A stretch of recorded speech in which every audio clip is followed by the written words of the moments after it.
If you've ever got in trouble for saying something before thinking, then this wiser is for you. Let's get wiser together.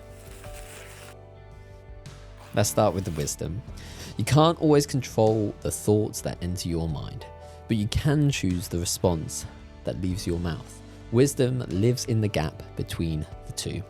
Now let's look at a visual that inspired today's principle of wisdom, and I think it's one that we could all relate to. What I think is often very different from what I actually say. What comes out of my mouth is vastly different. What I think is typically raw, emotional, and very human, right?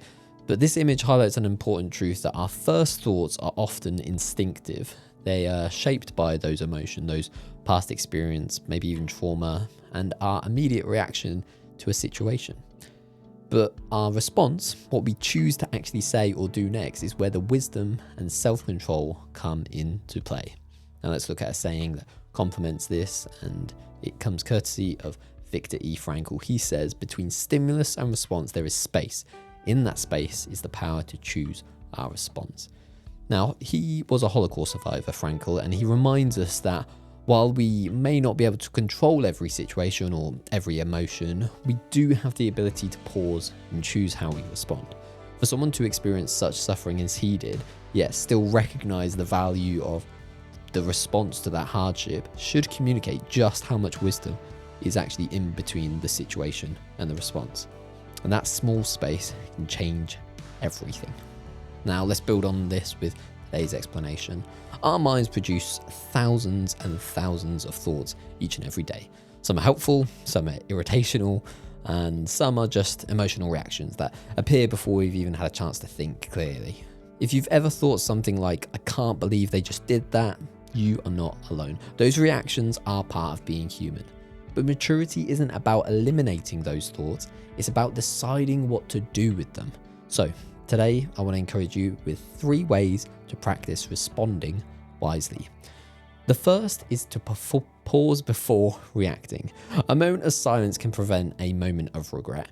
Taking a breath before responding creates that space where better choices can often emerge. The second is that to separate your thoughts from your actions. Just because you think something doesn't mean that you actually have to say it. You might think that that is common sense, but most of us are guilty at doing this at some point in our lives. And so wisdom often involves filtering what comes out of your mouth. And then third and finally, choose curiosity over confrontation. Responding with curiosity can often transform conflict into conversation. Tell me more about that, or help me understand your perspective. These things will always take relationships to the next level.